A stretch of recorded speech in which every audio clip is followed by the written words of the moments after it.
karon nia ang mga maabtik natong tigbalita. May adlaw mga kaigsunan kung subuanon. Anian na ang mga balita o kalihukan nga nabuhat sa atong mayor sa Dakbayan sa Sugbo, Michael Lopez Rama. O karon sa atong mga headline. Bagong hepe sa City Legal Office napili na. Illegal nga kural sa Cebu Ports Authority gipatangtang sa mayor. Kakulian sa Dakbayan og CPA gituki sa RDC meeting. Give me my chief of police. Matud pa ni Mayor Michael Rama. Dugang garbage compactor trucks moabot na. Electrical wires gidunar sa VECO. Rama buot ibanan ang red tape ubo sa iyang bagong liderato. Wala pa gani sa Vice Presidente. Wa ikasagmuyo sa mayor.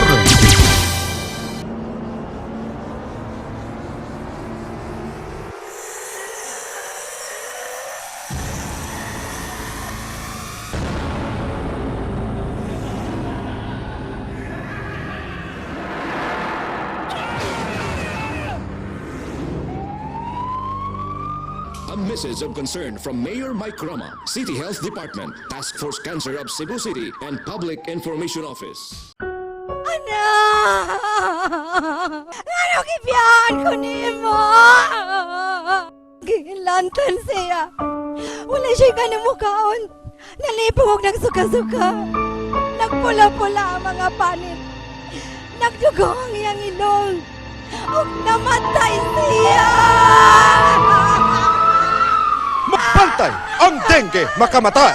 A message of concern from Mayor Mike Rama, City Health Department, and Public Information Office. O karon sa mga balita. Gipanghingusgan ni Mayor Michael Rama ang iyang hangyo bahin sa iyang napiling hepe sa kapulisan ug ang questionableng pagtudlo ni Natuel isip permanenteng hepe sa CCPO. Kini ang report. Give me my chief of police. Mao kini ang gipadayag ni re-elected Cebu City Mayor Michael Lopez Rama atol sa 888 News Forum ni adtong Hunyo 25, 2013 sa Marco Polo Plaza Hotel. Kahinumduman nga gikwestiyon sa mayor ang pagkatudlo ni Senior Superintendent Mariano Natuel Jr. isip permanenteng hepe sa Cebu City Police Office kon CCPO.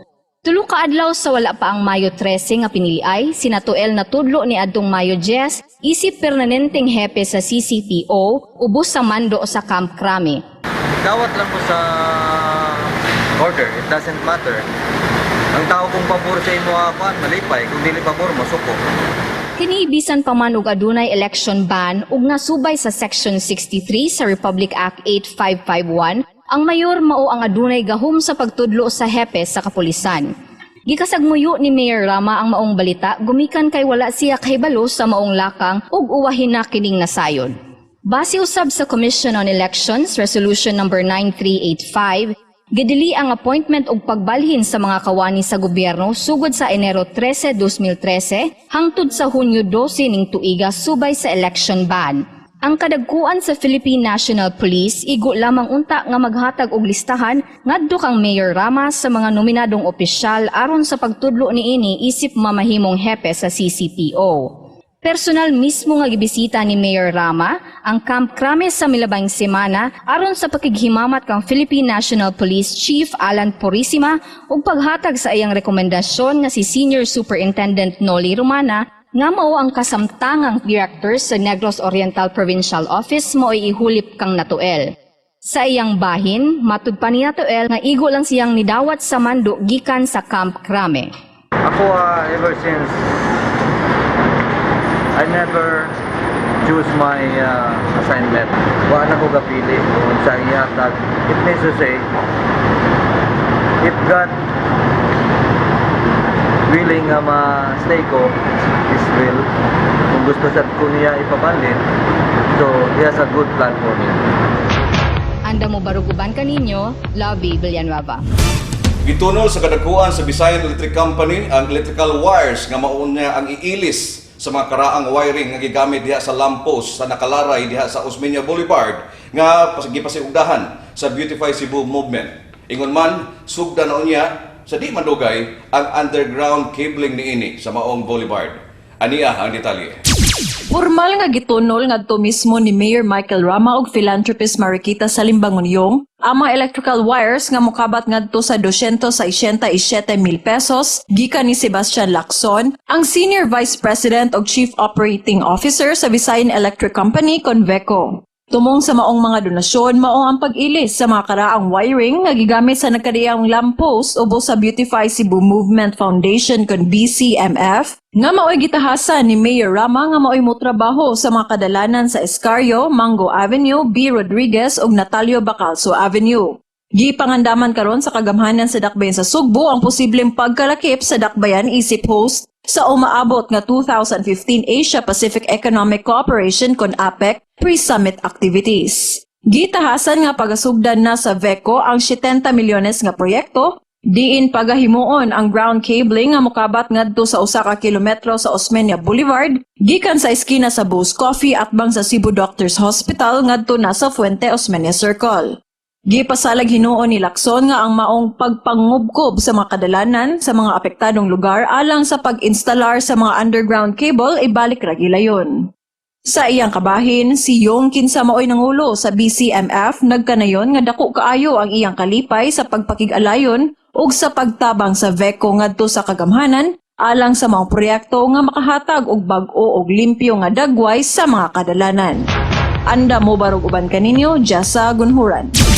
Solusyon sa nagtipon og nga basura sa Inayawan Landfill, paghatag panginabuhian sa mga waste pickers ug pagbaton og septage management system maoy naglangkob sa mga proyektong gitanyag sa JICA alang sa dakbayan sa Sugbo. Kini ang detalye. Gihangop ni Mayor Mike Rama og sa Solid Waste Management Board kon SWMB ang tanyag nga proyektong mibalor og $300,000 kon dulan 13 milyones pesos sa Mansi Recycle System nga pagapunduhan unya pinaagi sa grant gikan sa Japan International Cooperation Agreement kon JICA. Gihulagway sa mga sakop sa SWMB nga dakong gasa kini sa kahitasan alang sa mga Sugboanon kon mapatuman kini maong proyekto nga gilaumang makahatag og kasulbaran sa remediation o rehabilitation sa landfill nga walay gasto ang kagamhanan sa dakbayan. Gipresentar sa taga Mansi ang resulta sa ilang gipahigayong feasibility study nga nagbutyag og padayong pagtaas sa bulog sa mga basura nga wa gayud mapahimusli ang mga plastic waste nini alang sa recycling nga pwede untang makahatag og income sa dakbayan. The electricity usage is you have a fixed agreement, a fixed cost agreement, so you pay a fixed amount. So actually the electricity used by this facility should, as we understand it, should not directly lead to an increase in the electricity costs for the city, which means there's no cost to the city. And the water usage as well, the equipment itself does not require any water. So the water is really just to wash down the equipment or the factory floors, so it's very minimal. And secondly, provide the existing heavy machinery to handle the waste. We need to obviously carry the waste from the landfill site into the facility. But again, we're not asking you to provide new heavy machinery. We'll just be using the existing machinery that you already have. And thirdly, assigning the DPS staff to participate in the project.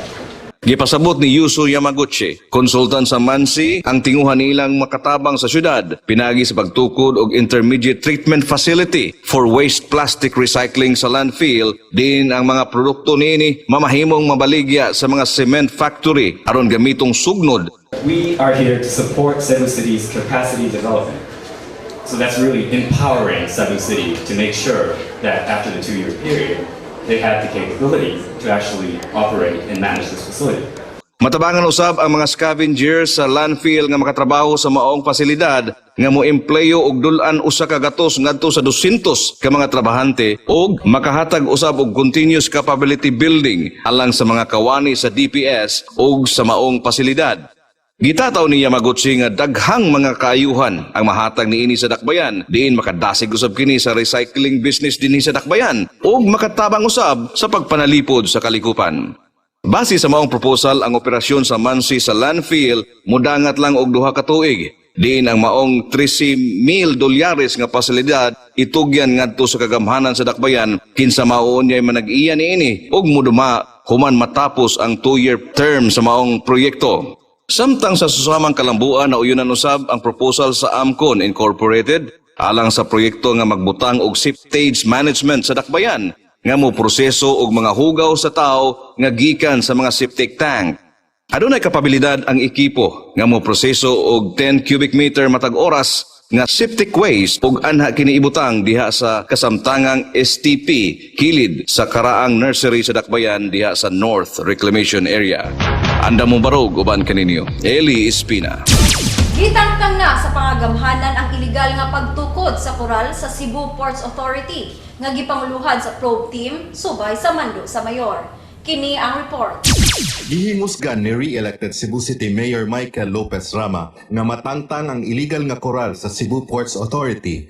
Tungod ni ini magian na gayud ang access road sa dalan P. Burgos ug Lapu-Lapu dapit sa Kampanya Maritima ug Cebu City Senior Citizens Park paingon sa South Road Properties. Kinihuman nga gitangtang na sa mga kawani sa Cebu City Hall ang mga metal o konkretong pader nga gitukod sa Cebu Port Authority kon CPA niadtong Hunyo 21 sa hapon. Gipakita gayud sa People's Mayor ang iyang political will sa pagmando sa mga kawani sa Prevention Restoration Order and Beautification Enhancement kon probe ug Department of Engineering and Public Works kun DEPW ug pagprotektar sa mga kapulisan sa pagtangtang sa mga illegal nga koral gamit ang backhoe ug bulldozer. Kahinumduman nga gikasagmuyo sa mayor ang maong lakang sa CPA kini gumikan kay wala sila mananghid kaniya ug walay permit sa pagkural gikan sa Cebu City Office of the Building Officials kon OBO. Nanay legal opinion sa Attorney Pasana ni before kanang fence diya sa CPA.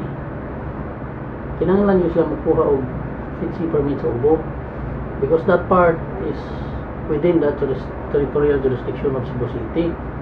But mo insist po ang CPA nga di sila kinahanglan isahit po ito nilang law nga ano sila right to construct ana di sila territorial area. Walay mahimo ang mga gwardya sa CPA kung dili mao na lamang ang pagtan-aw sa maong panghitabo. Hinuon ila na kining gipahibaw sa ilang mga kadagkuan. Sa pagkakaroon maagian na ang maong access road sa pandili pa maparkingan ang bakanting luna sa Kampanya Maritima. Sa pagsibya ning atong balita, gitun-an pa sa Dakbayan pinaagi sa Cebu City Legal Office ang sunod nga mga lakang. Dali na ang announcement now regarding lang sa Kampanya Maritima.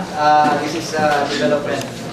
Now, in accordance with the mandates of the local government code under RA 7560, particularly section 205, the entire property surrounding Kampanya Maritima, consisting of about 42,054 square meters more or less, has already been declared for taxation purposes in the name of the city government.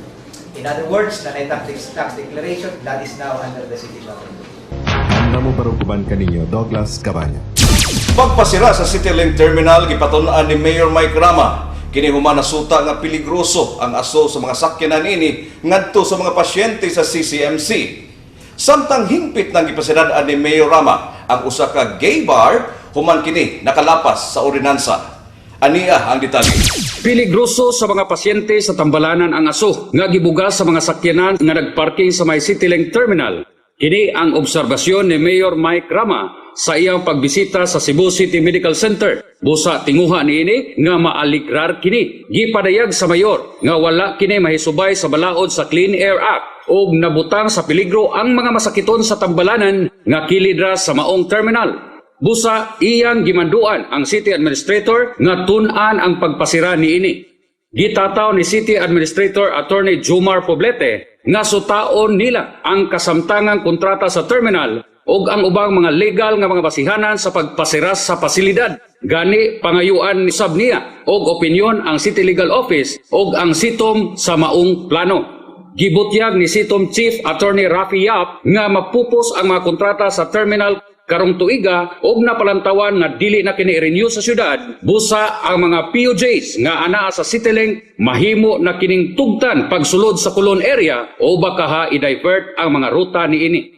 Sa Pikas Bahin, gitak-upan ni Mayor Mike Rama ang Cheetah Bar sa Barangay Banilad human nasuta sa monitoring sa Cebu City Anti-Indecency Board kun kaib nga nakasupak kini sa lagda sa City Ordinance number 1408 kon Anti-Indecency Ordinance nga nagpasundayag og mga bastos og malaw-ayng mga talan-aon. Gipasabot ni Dr. Lucel Mercado nga gihatagan nila ang tag-iya pagpresentar sa ilang bahi apan pakyas kini pagkumbinser nga dili laway ang ilang pasundayag.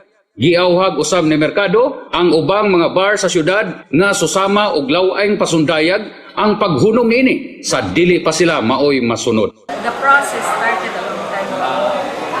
We sent out letters to each and every schools, bars, and other establishments. So we had to make an investigation as to what is really the truth. Because we do not just take hook, line, and sinker to whatever reports that we receive. So we were able to confirm, as a matter of fact, we confirmed twice that indeed lewd and lascivious conduct are happening inside this establishment. Gibutyag ni Fiscal Aida Sanchez, membro sa CAIB, nga wala sila'y plano pagpasaka og kaso sa mga kawani og tag-iya sa mga bar nga nakalapas apan nauyunan nila nga pasirad-an gayud ang mga establishmento aron dili na kini magpadayon sa maong negosyo nga nakapaubos sa dignidad sa mga kababayenan. And that's when the board decided that we have to close the establishment because it clearly violates City Ordinance 1408, and as a matter of fact, also Article 21 of the revised penal code. But we didn't want to file cases before the courts because there are already a lot of cases pending against several individuals, and there are only a few of us. So we have limited resources. We resorted to the administrative aspect of the case. Gipatuman ang maong closure order sa mayor, pinaagi sa mga tinugyanan sa probe, nga gipanguluhan ni Miss Raquel Bohol Arce. Anda mo baro guban kaninyo, Adonis Betco Presilias. Giduso na sa PICAC ang pagtinir og emergency hotline gamit ang 117 pinaagi sa usa ka resolusyon. Gihangyo usab ang mga telcos nga mopaambit sa ilang CSR diha sa pagdonar og mga PABX unit alang sa mao proyekto. Kini ang report. Hingpit ng nauyunan sa Police Coordinating and Advisory Council kung PICAC ang pagtinir o paggamit sa 117. Isip maoy opisyal nga 3-digit hotline number nga matawagan sa katawhan kung dunay hulga sa krimen o emerhensiya. Kini human mipakanaog og resolusyon ang PICAC sa ilang katapusang tigom sud sa unang termino ni Mayor Mike Rama nga nagduso sa rekomendasyon ngadto sa mayor pag-implementar sa gitawag nga Cebu City Public Safety Hotline 117. Gibutyag ni Eugene Elizalde, ang chairman sa PICAC, nga gilaumang masugdan ang maong proyekto sa unang buwan sa ikaduhang termino ni Mayor Rama. Ug human mipadayag og pagsuporta ang mga telecommunication companies nga muabag niini pabanusab sa commitment sa NTC7 Regional Director nga si Engineer Jess Laurino. The very reason why we assign that 117 number so that all the Filipino people can easily remember only one number. Wherever you are in the country, if there are emergency, all you have to remember is to dial 117, whether you are using cell phone or landline. Kahinumduman nga mikomiter sa plano ang mga kadakuan sa telcos nga sila Bong Lintag sa PLDT, Binix Katigbak sa Smart, Attorney Manuel Gordon o Jerry Intig sa Globe, nga andam silang mopaluyo sa maong proyekto o muhatag og teknikal nga ayuda. Mupadangat og formal nga suwat ang PICAC ngadto sa maong mga opisyal sa telcos aron hangyoon nga moabag sa technical preparation niini og pagdonar usab og mga PABX unit nga kinahanglanon sa call center niini nga mahiusa unya sa Crisis Command Center. Matud pa ni Elizalde nga pwedeng matawagan ang maong hotline sa mga cellphone users panahon sa krimen, emerhensiya o kalamidad nga dali dayong mapasa sa mga hintungdang ahensya alang sa dinaliang pagresponde niini sama sa 911 sa Amerika. Kahinumduman nga baguhay lang nasugdan pagtukod ang command center alang sa 30 ka mga CCTV cameras nga namuntar diha sa mga kadalanan nga magamit pagmonitor sa dagan sa kahapsay ug kalinaw sa dakbayan. Tuyong gimugna ni Mayor Rama kining maong nga proyekto human sa kaguliyang nga nasinati sa tsunami scare nga nakahatag og kalisang sa mga Subuanon niadtong Pebrero ning tuiga o sa milabayng tuig human mitayog ang kusog nga linog didto sa Negros Oriental. Anda mo baro guban kaninyo, Eli Espina. Gitudlo na sa hingpit ni Mayor Mike Rama si Manlalaban Jeron Castillo, isip bagong hepe sa City Legal Office ning Dakbayan sa Subo. Ania ang detalye. Napili na ni re-elected Cebu City Mayor Michael Lopez Rama ang bagong hepe sa Cebu City Legal Office nga mao si Attorney Jeron G. Castillo, CPA. Formal nga gipadayag sa mayor atol sa iyang press conference nga nakapili na siya og ihulip kang Attorney Joseph Bernaldez kinsa mi-resign sa iyang katungdanan. Si Castillo, 39 ang edad ug lumad nga taga-Konsolasyon, migraduar nga cum laude sa kursong BS Accountancy sa University of San Jose Recoletos sa tuig 1995 ug sa iyang abogasiya sa University of San Carlos sa tuig 2002. Akong accountancy sa San Jose Recoletos and then akong College of Law sa University of San Carlos. Sa accountancy, I graduated cum laude. I did not graduate with honors sa law school. It's so difficult to even have sa law school. It's too difficult to become a law student. But I was one of the students na never really had a subject plan for the entire 4 year course. Because when I took up the law, despite being a working student, I finished the course in 4 years like an ordinary student. Atol sa pagkighinabi sa Barug News, gibutyag ni Castillo nga nagsugod siya og trabaho sa Cebu City Hall sa tuig 2005 isip City Legal Officer 3 sa tabang ni kanhi konsehal ug karon Vice Mayor-elect Edgardo Labella. Isip casual employee ug nahimong regular sa tuig 2011 ug karon mao na ang bag-ong city attorney. Before my first entry level was City Legal Officer 3 casual. I rose from the ranks, Attorney 3, and then Attorney 4 regular, and now with God's blessing and thank you to the opportunity and trust and confidence of the mayor was selected as the new city attorney for Cebu City. Anda mo barog uban kaninyo, Douglas Cabaño. Masulbad na unya ang problema sa Dakbayan sa basura sa dihan miabot ang mga bag-o nga garbage compactor trucks nga mibalor kini og 20 milyones pesos. Ania ang detalye. Gikatakdang matubag na gayud ang dugay na giyango sa mga lumulupyo sa Dakbayan sa Sugbo. Ang pagdugang og mga garbage compactor trucks nga maoy gamiton sa pagkolekta sa mga basura dinhi sa Dakbayan. Matod pa ni Engineer Dionisio Galiza, ang hepe sa Department of Public Services kon DPS, nga dili madugay maabot na gayud ang gipalit nga napulo ka mga photon dump trucks sa kagamhanan sa Dakbayan sa Sugbo. Ang pagkolekta sa mga toneladang basura mao'y usas sa mga dakong problema nga giatubang sa Dakbayan sa dugay na nga panahon. Kini tungod sa kakuwang sa mga sakyanan kun garbage compactor trucks nga mao'y gamiton sa pagkolekta sa mga basura sa nagkadaiyang barangay dinhi sa syudad.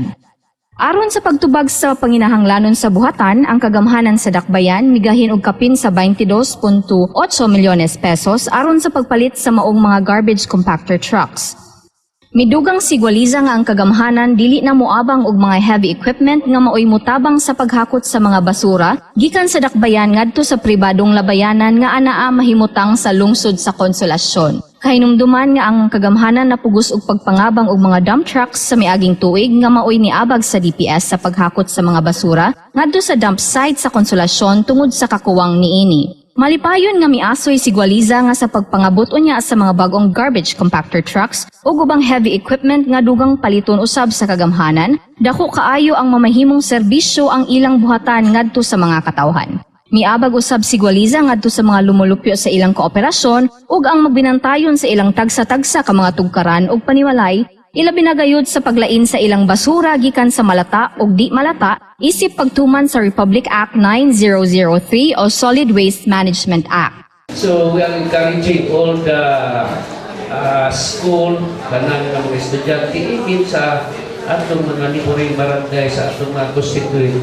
Please lang, mara kini mong awag sa atong mga resident sa atong lumulupyo na isyo yun. Pag-segregate sa ilang garbage nga nainon nila ang plastic pagbuta, dili kitiko na ito sa laing na kanang mga kako din ang mga tako. Anda mo barug uban kaninyo, Lovey Villanueva.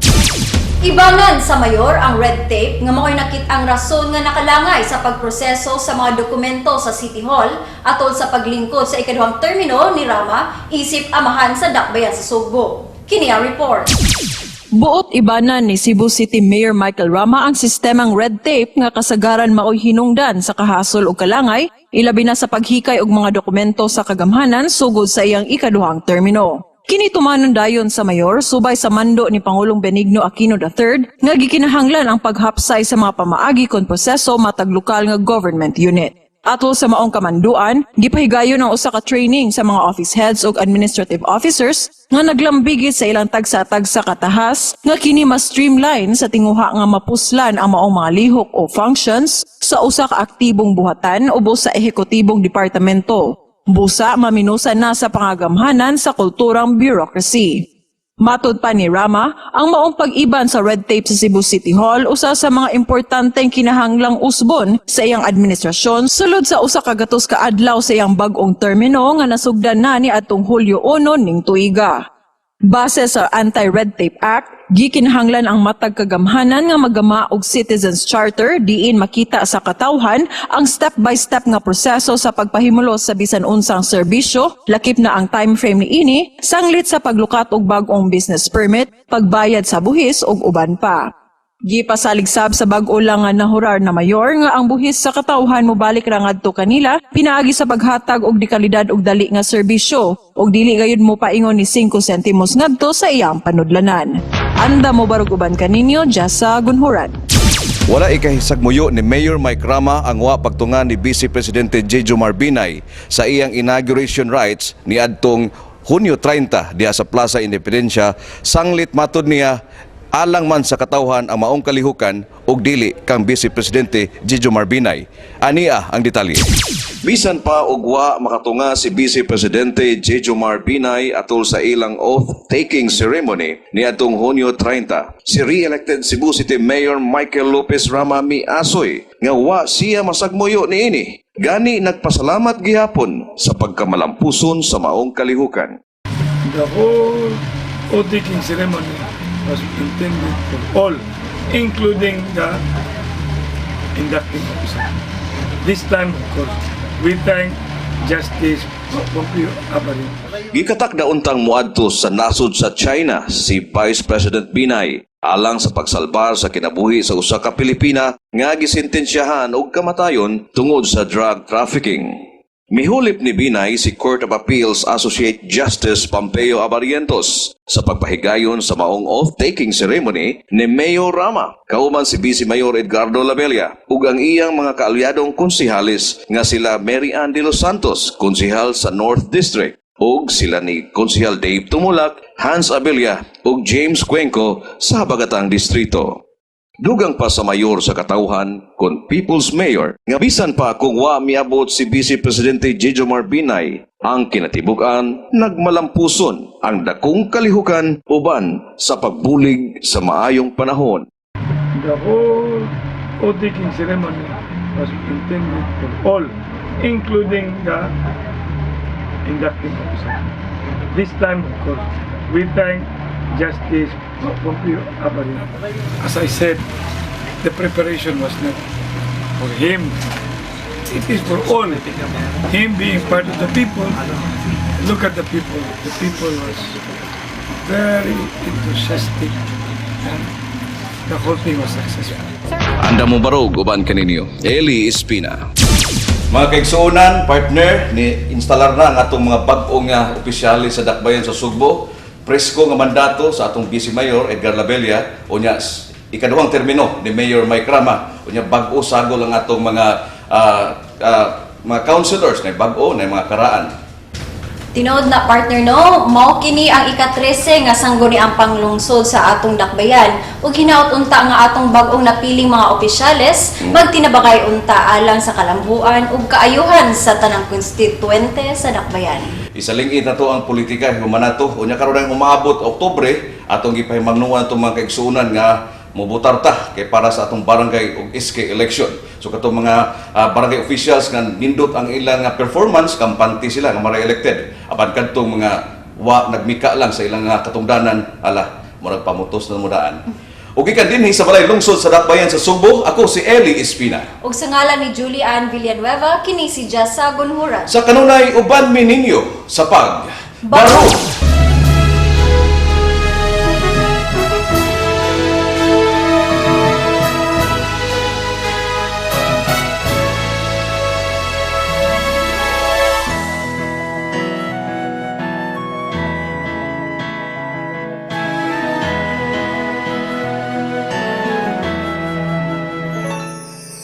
Kaming mga Subuano, mga lumulupyong dakbayano, puno sa mga hiyas nga dalaygon, katawhan nga maalagaron. Kanunay kaming kugihan, panginabuhi among giatiman. Kay kini ang dalan sa kalampusan, mga hagit pakigbatuhan.